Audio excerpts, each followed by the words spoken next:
Alright, what's going on, guys? It's Vince, and I am a day late, but today is February 6th. The Royal Titans blog post came out yesterday on February 5th, and I figured I would do a quick little rundown. So I'm just going to jump right into things. Team up and face the mighty Royal Titans, a brand new duo boss that will put your combat skills to the test. Before we kick things off, a quick note from us. We're aware that the Delve Boss rewards are top of mind right now for many of you. We've been discussing the best direction to take, and you can expect an update from us later today. In the meantime, the team have worked hard to bring the Royal Titans to life, so we'd really like conversation to focus on these for now so we can see what you think. So we're going to be talking about the Royal Titans today, but the Delve Boss rewards actually did get postponed for what it's worth, which I think is a good thing. I think a lot of it felt kind of rushed and out of place for what they were going for from that minigame, especially the teleport. I didn't like the fact that the component, like the final version was tradable, but the component wasn't, or vice versa, or something. I don't know. It was weird. So I'm glad they postponed the Delve Boss rewards. But again, getting into the Royal Titans duo boss, I've actually done this boss a bit with my friend yesterday. It was pretty fun. Pretty good boss. We got the teleport necklace, so the drop rates aren't out for like the staff pieces and the torn prayer scrolls, the prayer scrolls or whatever they have. So nothing on that quite yet, but it's a pretty good boss. And honestly, if you know what you're doing, it's really not that hard. It said like combat 90 plus, but it didn't really feel like that whatsoever. So. And then we got blog update Wednesday, February 5th, and there's a couple other changes. The forestry event spawn chance has been increased by 20% on all trees. That's a good change. They really nerfed that quite a bit, so it's good it went up a little bit more. Drop rates for the golden pheasant egg, fox whistle, and petal garland have been adjusted to 130 from their respective events. The golden pheasant egg and fox whistle can now be purchased from the forestry shop for 75,000 anima bark a piece. So just quick little other updates. Now we get into the Royal Titans. The Royal Titans are here. Grab a friend and go toe-to-toe with these gigantic foes, or else their elemental influence could engulf all of Gielinor. Alternatively, if you've got a bit of a hero streak, leave the friend at home and go it alone, but know that Brenda and Eldrick won't go easy on you. Royal Titans is a dual boss encounter where you'll be tasked with taking on Brenda, Queen of Fire, and Eldrick, King of Frost. Brenda is expanding her empire of flame from beneath the Karamjan volcano, but she's on a collision course with Eldrick's icy throne.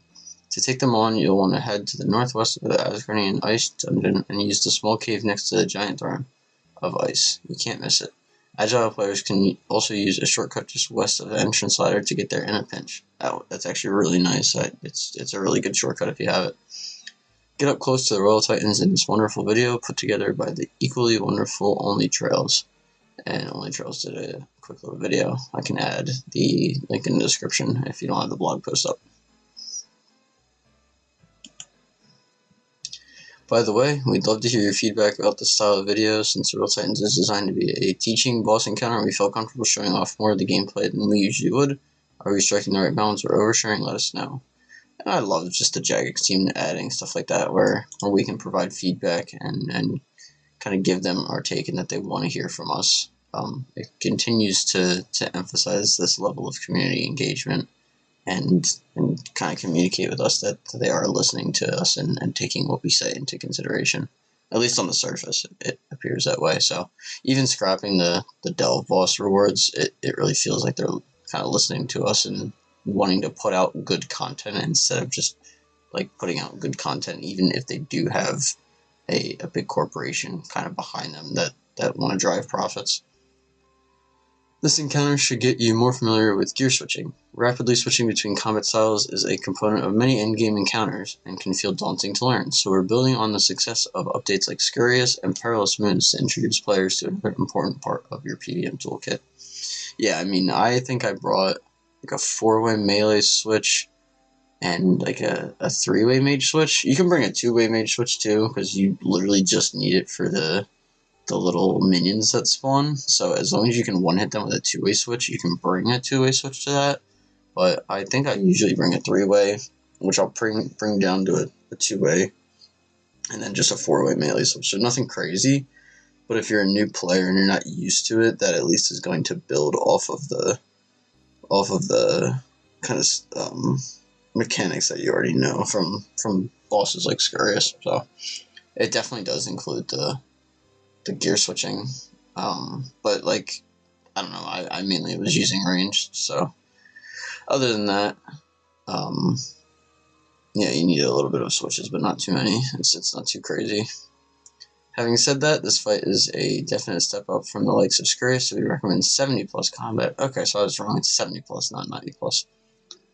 And suitable gear for all 3 styles, such as the Perilous Moon's gear, Black Dragonhide, Mystic Robes, and Abyssal Whip, a rune crossbow, or whatever else you're comfortable with.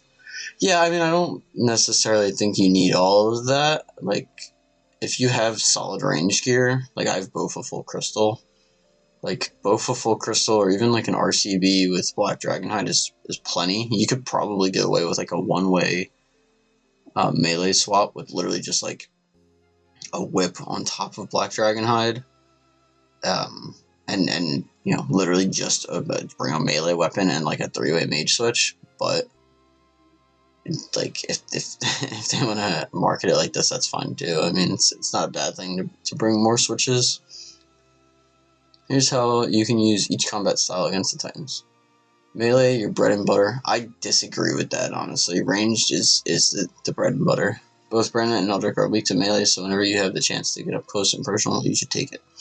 Yeah, I mean, when they're up close, you definitely want to smack it with melee, but I find that most of the fight is ranged, including like the whole second phase. Like, you can attack with melee the whole second phase, but me and my buddy were literally just using range the whole time and getting, I think we got like a 129 kill was our best, so you definitely don't need to bring melee. Like, you can just bring range and like a melee weapon swap and just attack them when they're up close. Range, your time saver. Occasionally, the Titans will step out of melee range or be inaccessible. More than occasionally, it's like most of the first phase.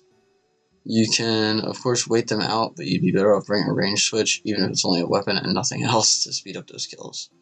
Yeah, see, they're almost marketing this like it's the opposite, where you're mainly meleeing and then doing like a range switch. Like, they say, like, even if it's only a weapon and nothing else, like, you definitely don't just want to bring like a 1-weapon range swap. You just want to bring like mostly ranged and do like a 1-weapon melee swap, because they don't walk up that often. Magic, your control. Throughout the fight, you'll be bombarded with walls of flame, pillars of ice, and nasty minions matching the Titan's elements. You'll need magic to manage the arena and keep on top of minions. Elemental weaknesses come into play here, so make sure to bring the right runes for the job. This is honestly a lot of fun if you're doing the boss as a duo, where one of you brings fire spells and one of you brings water spells. You'll be switching like a pro in no time, and soon you'll be able to tackle more challenging content like Zora, Nex, the Phantom Muspot, or even raids. Yeah, I mean, it definitely adds to the arsenal of players that don't know how to gear switch yet, so like I said, overall it's a good boss update. And it's a teaching boss, so I mean, that's always a good thing. In the arena, you'll be able to join your friend's instance in much the same way as you'd enter their player-owned house. Right-click the entrance cave, select join a fight, and enter your friend's character name. Afterwards, you'll be able to click on the last name you entered, but you'll be able to do multiple kills in one trip. Yeah. Note, though, that no more than 2 people can take on the Titans at once. Yeah, and that's fine. There's 2 Titans, so. Royal Titans rewards. The Royal Titans have more unique rewards than regular loot, and they're geared towards the player levels we're targeting. This means they're unlikely to be significant moneymakers, but the regular loot will certainly stack up as your kill times improve. I really didn't think the kill loot was anything crazy. It'd be like, okay, here's a rune pickaxe and 2 grimy Yrrit, or like, here's 78 nature runes and like 79 rune arrows. Like, it really wasn't anything crazy. Like, I guess it stacks up. Like, I'll pick it up because I'm there. But, like, I don't know if I would say it'll certainly stack up as your kill times improve. That seems it's just kind of there, and you grab it, and you hope that over time you accumulate stuff. There's nothing crazy from it. Importantly, you can only loot from one of the Titans per trip. If you're in a duo, you and your friend can loot the same Titan or different ones. Yeah, I mean, that's cool that you can loot the same Titan. I think it kind of would be interesting if you could only loot, like one of you had to loot one and the other had to loot the other. But I could see that being frustrating if you both only need to loot one of them, so I don't see it as an issue that you can loot the same one. That's cool. And it's no big deal, ultimately, so. The Twin Flame Staff is a tradable one-handed staff. It's made from a regular battle staff and 2 unique components dropped by Eldrick and Brenda, respectively. Every piece is tradable. Yeah, that's fine. If your target has an elemental weakness, the Twin Flame Staff will automatically select the element that they're weak to and let you cast the appropriate spell without navigating your spellbook. The keen-eyed among you may notice that this would be especially useful when fighting the Royal Titans themselves. More interestingly, the staff is a slow, heavy hitter, firing off spells every 6 ticks, 8.6 seconds, instead of the usual 5 ticks, 3 seconds. To compensate, we've given it an echo effect where any bolt, blast, or wave spell that you cast instead fires off 2 projectiles. The first hit rolls from 0 to 100% of your maximum hit, as you'd expect. The second hit lands a tick, 0.6 seconds after the first, and deals 40% of the first hit's damage rounded down. This slower attack speed gives the Twin Flame Staff a weighty feeling, while resulting in less lost TPS if you happen to miss a tick or 2. Yeah, that's cool. I mean, the fact that it's a 6 tick instead, like they said, it means it's a lot easier to not lose a tick, and it definitely will feel weighty because of the fact that it hits a little harder. This weapon shines against foes with elemental weaknesses, especially if you don't have a harmonized Nightmare Staff. When you're done with the Titans, you might like to take it to Zora. ... Yeah, so that's pretty cool. It seems like a pretty cool staff. I'm curious, again, because I haven't looked. I probably should have, but I'm curious how it'll kind of stack up in the meta. But for most of the early game players that are going to do this content, it seems to be pretty fun. The Deadeye Prayer Scroll. Up next is the first of 2 untradeable prayer scrolls. Looting Eldrick will give you a shot at obtaining Deadeye Prayer Scroll, which can be used to unlock Deadeye, a new ranged prayer that overrides Eagle Eye and serves as a bridge between Eagle Eye and Rigor. Deadeye requires level 62 prayer, and while active, will provide plus 18% range attack, plus 18% range strength, and plus 5% defense. You can use this alongside Steelskin if you're in need of extra defense, and the table below shows how it stacks up against other ranged prayers. So yeah, and then we have the table of the ranged prayers. So yeah, I mean, it seems pretty good. Like, Rigor is like a 20%, and where is it? Eagle Eye is like a 15, so it seems like it's right in the middle. It is, like, in my opinion, like, pretty strong for the fact that it's like a 70 plus combat boss, and you're going all the way from 15 to 18, while Rigor is at like 20 for ranged attack percent, or like range strength. Like, you figure like Eagle Eye's 15 and Deadeye's 18 across the board. I know it doesn't have the defense. Well, I mean, I guess Deadeye plus Steelskin, you're going to be at 20 instead of, versus Rigor gives you 25. So it's really not that far off of Rigor, and you get it from a very easy boss. At least speaking from like an Iron Man perspective, or like for mains, you can just buy it. From what it sounded like, you can just buy it. But like, if anything, I don't know, because this is tough, because 18 just feels so close to 20 when it comes to percent. Like, I know 2%. Well, okay.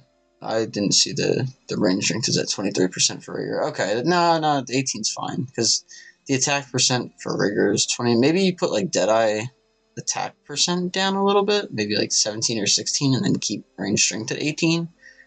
But I mean, that's so, like, I'm just like pulling at straws at this point. So 20, yeah, that seems fine. I honestly, I read this 23 as a 20, and I was gonna say that 18 seems really close, but no, that seems solid.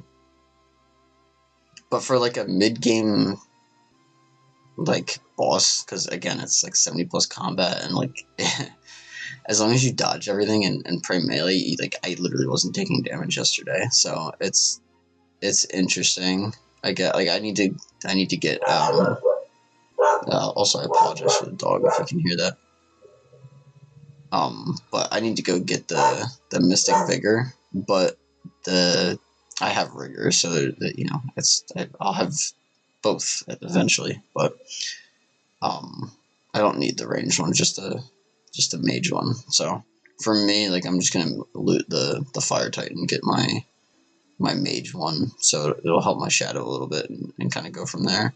But for like an early game boss, like those give pretty good upgrades. Like it's from Eagle Eye to Deadeye, like you're going from 15 to 18 across the board on these, versus Rigor is 20 and 23. Like that's a very good little upgrade for what ultimately isn't too tough of a boss. So especially like for some content like CG where you can't bring in gear, this is really good to go and knock out first. Anyway, I know it's a ramble, but I'm rambling, so I'm going to continue. By looting Brenda, you'll gain a chance to obtain the untradeable Mystic Vigor prayer scroll, which you can use to unlock Mystic Vigor. I feel like someone's going to fucking clip this and be like, Hordor. So anyway, Mystic Vigor overrides Mystic Might and bridges the gap between Mystic Might and Augury. You'll need level 63 prayer to activate Mystic Vigor, and while active, you'll gain plus 18% magic attack and magic defense, plus 3% magic damage, and plus 5% defense. Just like Deadeye, this can be used alongside Steelskin. Here's another table to show you how Mystic Vigor stacks up. So, and then similarly, excuse me, the magic damage. This one's a little closer because it's literally just a 1%, but Mystic Might is like 2% magic damage versus Mystic Vigor is 3, and then Augury is 4. So, if anything, maybe like there's not a lot of room at all because it's literally a percentage. But I mean, do you put Augury to like 5% and then leave Mystic Vigor at 3, or do you maybe like I really don't know where to put this, but I guess that's fine. It just if you have Rigor like I do, but you're missing Augury, this feels like you just get the Mystic Vigor, and then you don't need to go for Augury. I mean, you'll get it if you're grinding chambers, but it's literally like it gives you a little bit. Well, I guess it gives you, what is that, 7 magic attack percent, but it literally only gives you 1% magic damage. Like that's like nothing if you're going from here to here. So that one is definitely a little bit more negligible, but ultimately it's still an upgrade, so it's fine.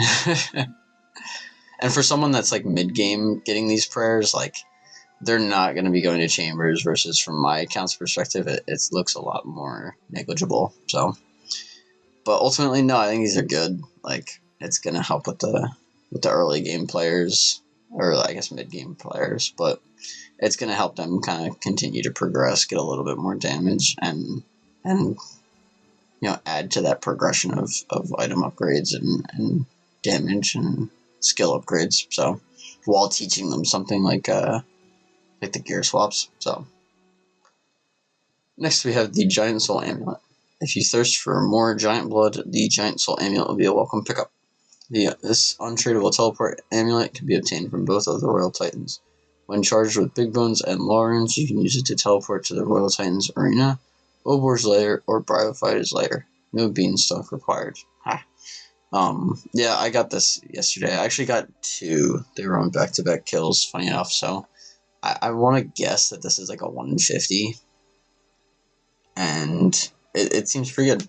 Hopefully, if you're an Iron Man, you have some Big Bones laying around, like I did, for whatever reason. I had like 1,400 in the bank, so I was able to charge this pretty easily, but if not, go and get some Big Bones from, I think it was like Karasks or Basilisks or something. It was one of the Slayer monsters in the From Nick Slayer cave. Well, Basilisks aren't in there, but it was, I think it's Karasks, the green things at the end. So if you get some Big Bones, or if you have them already, that's how you charge the amulet, which is kind of cool for a Giant's boss teleport amulet.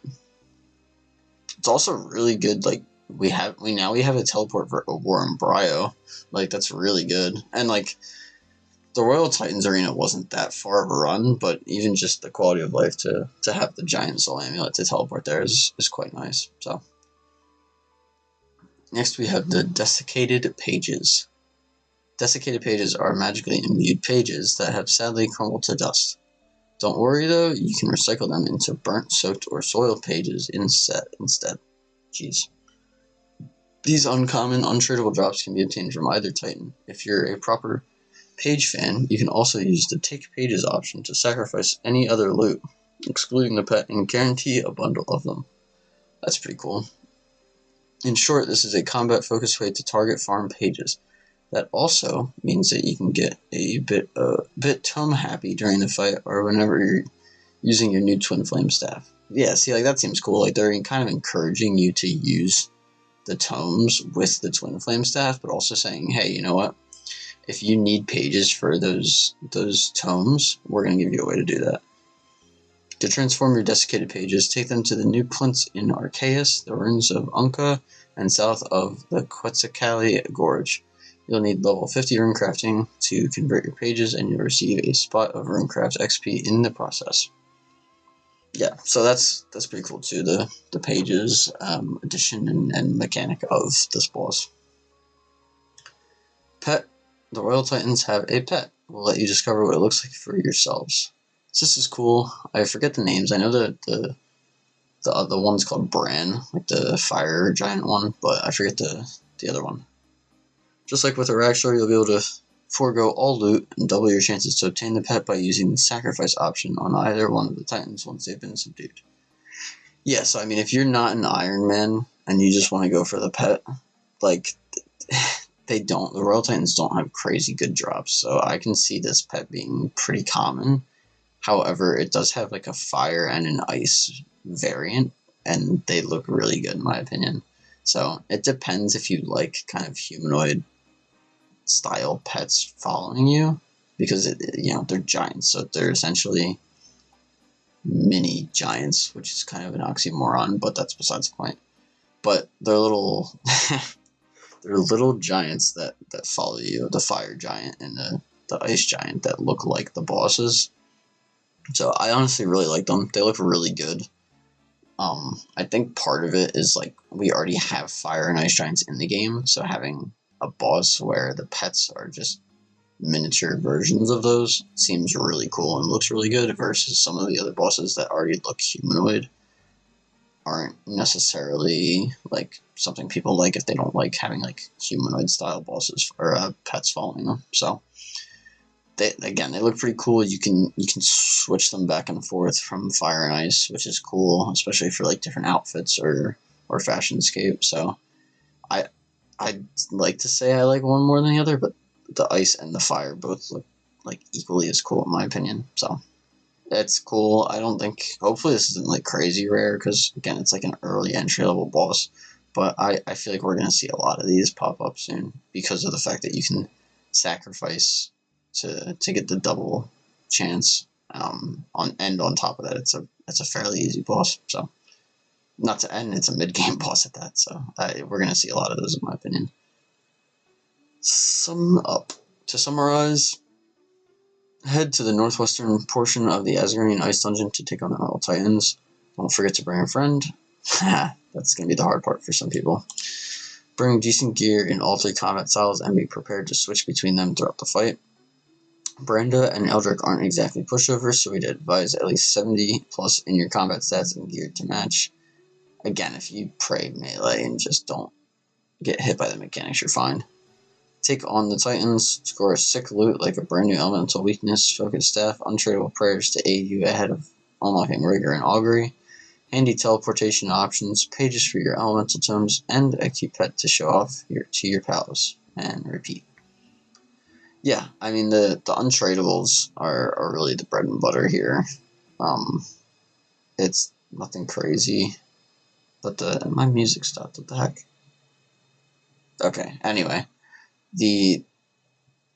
sorry, that like really threw me off. The uniques are really the the good part about this. It's the loot that you get outside of the uniques really aren't anything special. So, but again, like the staff for mid-game players, I think is going to be really good, especially with the tomes and like the pages mechanic they added. The prayers are really, really good, especially for irons before chambers, or if you're just going dry at chambers.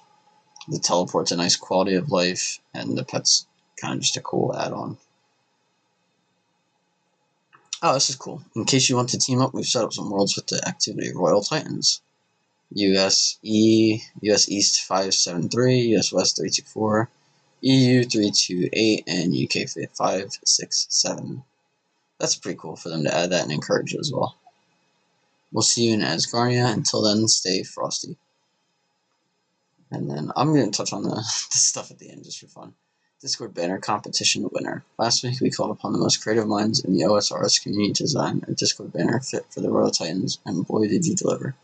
The Royal Titans banner competition, hosted by the OSRS Discord moderators, saw an incredible range of submissions showcasing amazing artistry and passion for the game.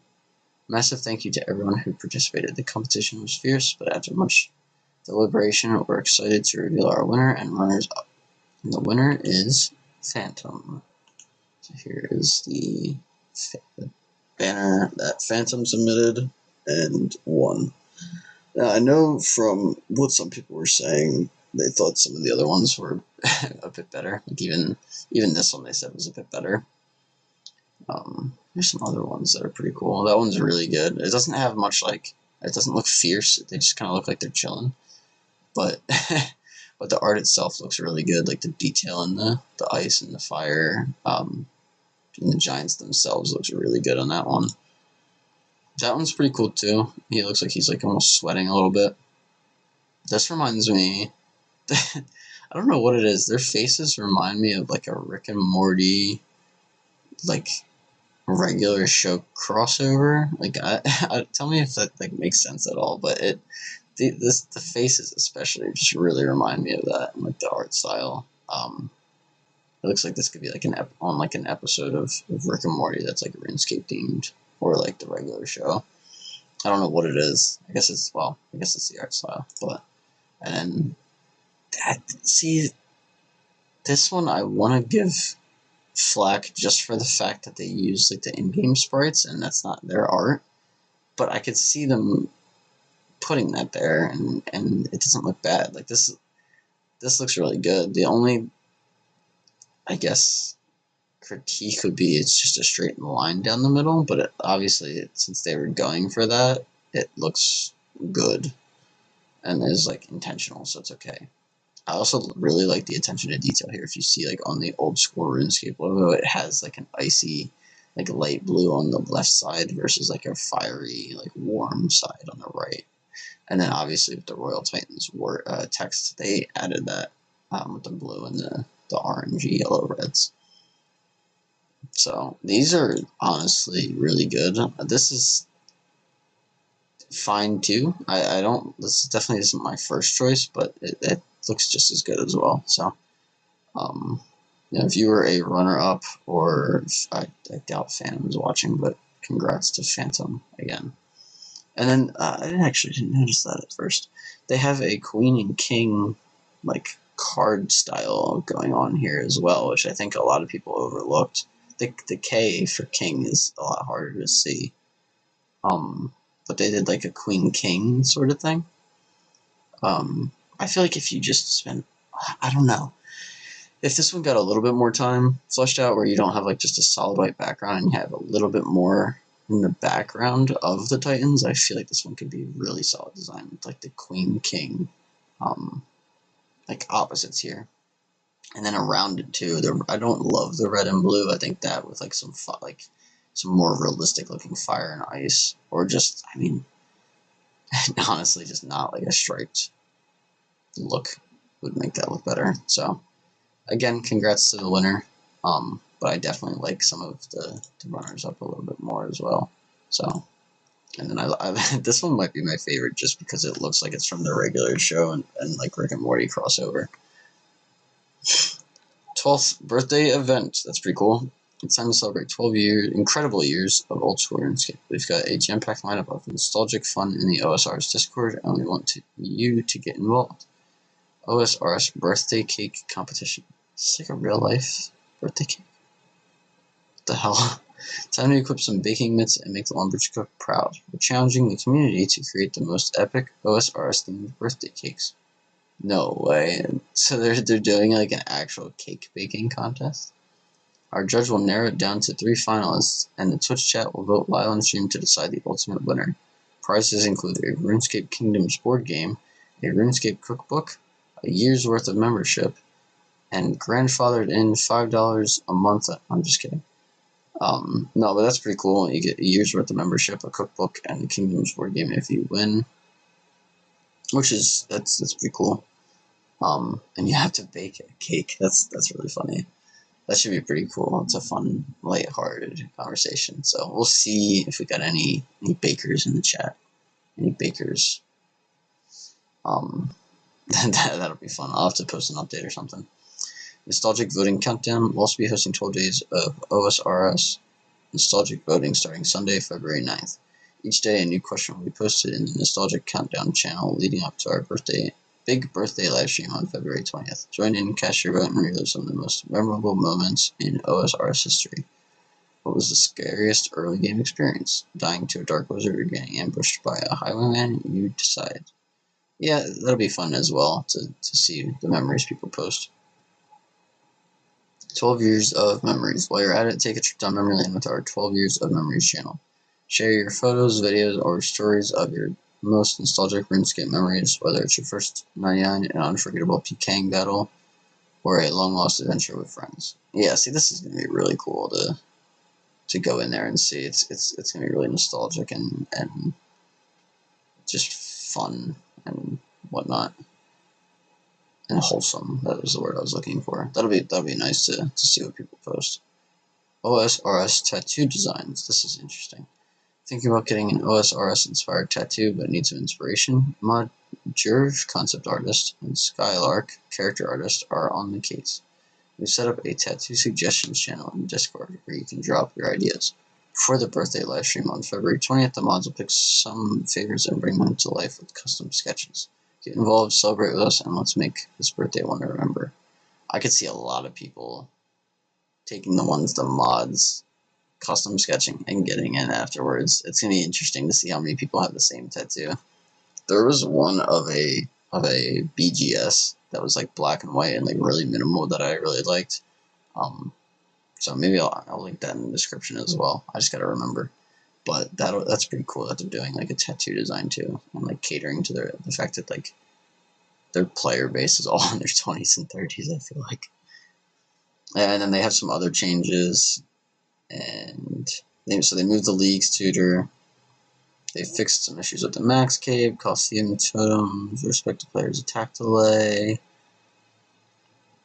There's some more Iron Man collection log additions. Emblem Trader, Bounty Hunter Supplies.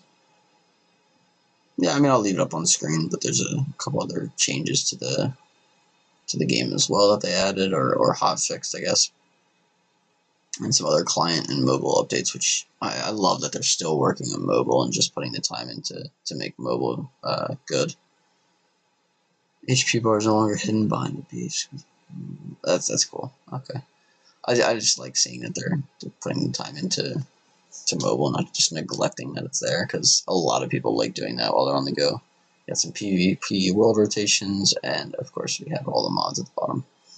So again, that is the Royal Titans blog post. If you liked the video, let me know with a like. If you got this far, put fire and ice in the chat, which I doubt I'm going to see, but if so, I'd love to hear that you made it this far. And I appreciate you guys watching. I'll see you next time. Bye!